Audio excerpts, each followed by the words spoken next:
महर्षि भागवत कहते हैं कि जिंदगी में 85% बीमारियों को हर व्यक्ति स्वयं ठीक कर सकता है। तो अब तक जो मैं बात कर रहा था कल तक, वो 85% वाला हिस्सा था। इसमें से आपको कोई भी बात ऐसी नहीं लगी होगी जो किसी विशेषज्ञ की मदद से करनी पड़े। अब तक मैंने जितना भी आपको बताया है वो सब इतनी सरल और सहज बातें हैं जो आप स्वयं कर सकते हैं। आज मैं आपको 15% वाले हिस्से की बात करूंगा। जो बचा हुआ 15% हिस्सा है जिसमें किसी विशेषज्ञ की जरूरत है, वो वाली बात आपसे शुरू करूंगा। लेकिन आज आप महसूस करेंगे व्याख्यान खत्म होने के बाद कि अरे ये 15% भी हम कर सकते हैं। भागवत जी की यही खूबी है। वो ये मानते हैं कि दुनिया का हर व्यक्ति विशेषज्ञ हो सकता है। और वो ये भी एक जगह लिखते हैं कि मैं अकेला भागवत नहीं, मेरे बाद और भी हो सकते हैं। वो ये कहते हैं कि जो व्यक्ति भी अपने शरीर का सूक्ष्म अवलोकन कर सके, ऑब्जर्वेशन सूक्ष्म माइक्रो लेवल पे, वो सभी विशेषज्ञ हो सकते हैं। तो विशेषज्ञ चिकित्सा के स्तर पर आज मैं उनका एक अध्याय आपके सामने लेता हूं। ऐसे उन्होंने लगभग 40 से ज्यादा अध्याय लिखे हैं, उसमें से एक मैं शुरू करता हूं। भागवत जी ये कहते हैं कि जब विशेषज्ञ चिकित्सा की बात आए, गंभीर रोग जैसे कैंसर है, डायबिटीज है, अर्थराइटिस है, तो इसमें वो कहते हैं कि भगवान ने, प्रकृति ने ऐसी व्यवस्था बनाई है कि विशेष गंभीर रोगों की चिकित्सा भी आप बहुत आसानी से, सहजता से कर सके। उसमें से उन्होंने एक जगह लिखा है कि इस पूरे ब्रह्मांड में, पूरी प्रकृति में ऐसी कई चीजें हैं जो एक साथ वात, पित्त और कफ तीनों को ठीक करने की शक्ति रखती है। एक साथ बहुत कम चीजें ऐसी हैं प्रकृति में जो वात, पित्त, कफ तीनों को एक साथ ठीक रखें। कुछ चीजें ऐसी हैं जो वात को अच्छा रखेंगी, कुछ चीजें ऐसी हैं जो पित्त को अच्छा रखेंगी, कुछ चीजें ऐसी हैं जो कफ को अच्छा रखेंगी। वात को अच्छा रखने वाली सबसे अच्छी चीज जो आपके घर में है वो है तेल। तेल तेल वो जिसमें आप सब्जियां बनाते हैं। तेल वो जिसमें आप सब्जियां बनाते हैं। तो सबसे अच्छी चीज वो बोलते हैं कि तेल है, जो वात को हमेशा समभाव में रखता है, समानता में रखता है, वात को बढ़ने नहीं देता। लेकिन उन्होंने एक शब्द पर जोर दिया है कि तेल का माने शुद्ध तेल।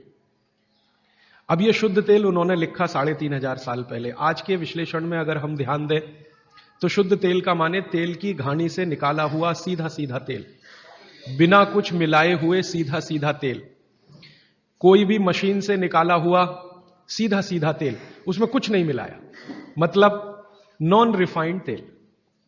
नॉन रिफाइंड तेल।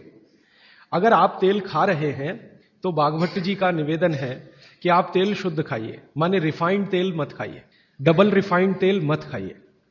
अब आप कहेंगे जी क्यों नहीं खाएं, डॉक्टर तो यही बोलते हैं कि रिफाइंड खाओ, डबल रिफाइंड खाओ तो आपको हृदय घात नहीं आएगा, वगैरह वगैरह।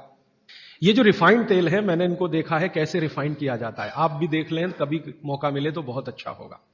किसी भी तेल को रिफाइंड करने में 6 से 7 केमिकल इस्तेमाल होते हैं और डबल रिफाइंड करने में 12 से 13 केमिकल इस्तेमाल होते हैं।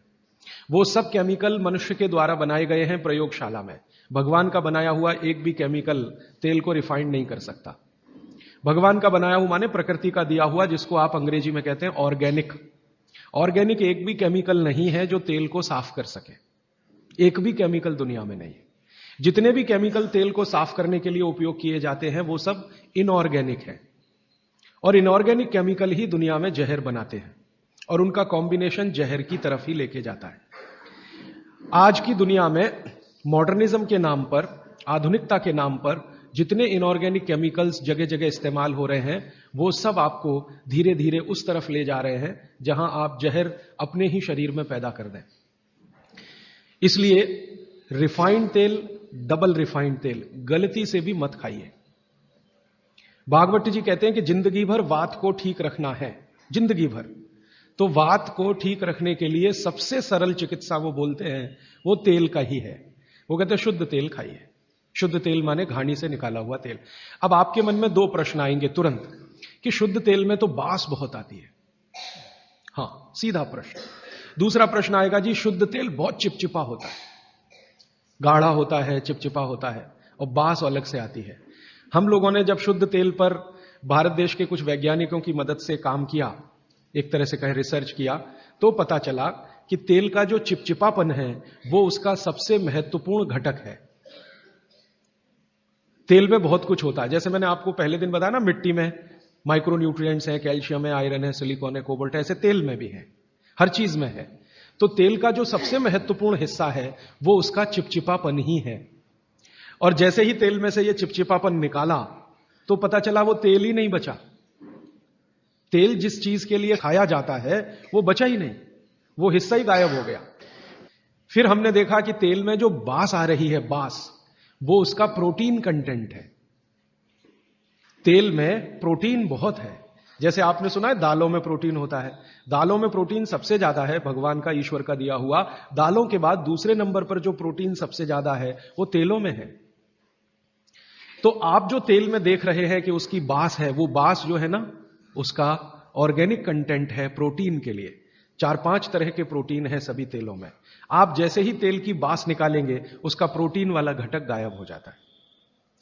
अब बास निकाल दिया तो प्रोटीन निकल गया, और चिपचिपापन निकाल दिया तो उसका जो फैटी एसिड है वो गायब। अब ये दोनों ही चीजें गायब हो गई तो तेल नहीं रहा, वो पानी है एक तरह से। इसलिए भागवत जी ने सूत्र लिखा कि जिंदगी भर वात की चिकित्सा अगर आपको करनी पड़ जाए तो बेहतर है कि आप शुद्ध तेल खाएं, तो वात की चिकित्सा ही ना करनी पड़े। और मैंने आपको सबसे पहले दिन बताया था कि दुनिया में सबसे ज्यादा रोग वात के ही हैं, सबसे ज्यादा रोग। ये घुटने दुखना से लेकर कमर दुखना, हड्डियों में दर्द, ये वात के तो रोग है ही। सबसे खतरनाक वात का रोग है हार्ट अटैक, हृदयघात। सबसे खतरनाक वात का रोग है पैरालिसिस। सबसे खतरनाक वात का रोग है ब्रेन का डैमेज हो जाना। शरीर में वात पित्त कफ तीनों को संतुलित रख ले तो वो कभी भी बीमार नहीं पड़ेगा। और अगर वात पित्त कफ असंतुलित हुआ तो बीमारी आएगी। तो हमें क्या करना है? वात पित्त कफ को संतुलित रखना चाहिए। अब आप पूछोगे इसके लिए क्या करें? इसके लिए सबसे अच्छा उपाय है प्राणायाम नियमित करें तो वात पित्त कफ संतुलित रहता है। हर दिन 1 घंटे प्राणायाम करें, हमेशा वात पित्त कफ ठीक रहेगा। और इसी के साथ साथ दोस्तों, भाई राजीव दीक्षित जी हमें कुछ एक चीज़ें और बताते हैं। वो कहते हैं कि यदि हम इन चीज़ों का पालन अपनी ज़िंदगी में कर लें, छोटी छोटी चीज़ें, तो हम हो सकता है कि ऐसी अनेकों बीमारियों से बच सकते हैं। जिसमें वो पहले कहते हैं कि फलों का रस, अत्यधिक तेल की चीज़ें, मट्ठा, खट्टी चीज़ें रात में नहीं खानी चाहिए। ठीक है। अब दूसरी चीज़ क्या बताते हैं कि घी, तेल की चीज़ें खाने के बाद में तुरंत पानी नहीं पीना चाहिए, बल्कि आपको 1 से 1.5 घंटे के बाद में आपको पानी का सेवन करना चाहिए। तीसरी चीज़ भाई राजीव दीक्षित जी बताते हैं कि भोजन के तुरंत बाद अत्यधिक तेज चलना या दौड़ना वर्जित है, हानिकारक है। इससे आपको शरीर के अंदर अनेकों रोग विकार पैदा हो सकते हैं। इसीलिए कुछ देर आराम करने के बाद ही आपको तेज दौड़ना या फिर तेज घूमना, चलना जिसमें शामिल है, वो आपको करना चाहिए। चौथी चीज़ भाई राजीव दीक्षित जी क्या बताते हैं कि शाम को भोजन के बाद शुद्ध हवा में टहलना चाहिए। खाने के तुरंत बाद सो जाने से पेट में अनेकों रोग पैदा हो जाते हैं धीरे धीरे। पांचवी चीज़ भाई राजीव जी क्या बताते हैं कि प्रातःकाल जल्दी उठना चाहिए और खुली हवा में व्यायाम या शरीर श्रम करना चाहिए, और ये आपको रोजाना करना चाहिए।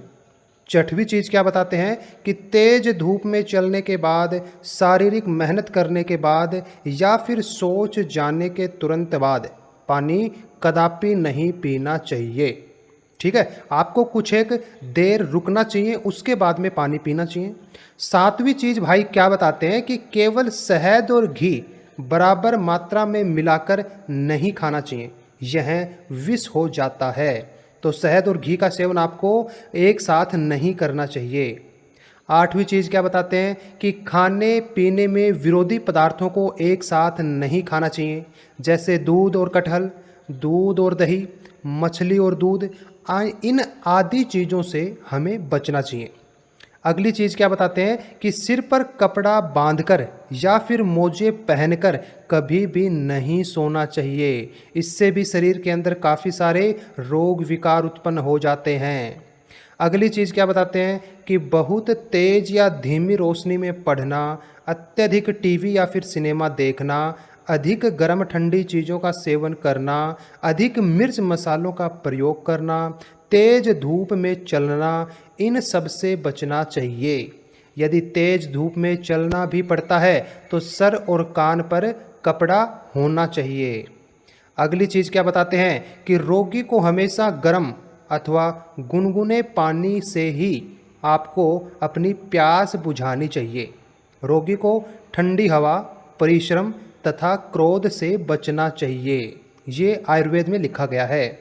आयुर्वेद में लिखा है कि निद्रा से पित्त शांत होता है। यदि कोई पित्त का रोगी है तो उसे सोना चाहिए, तो निद्रा से पित्त शांत होता है।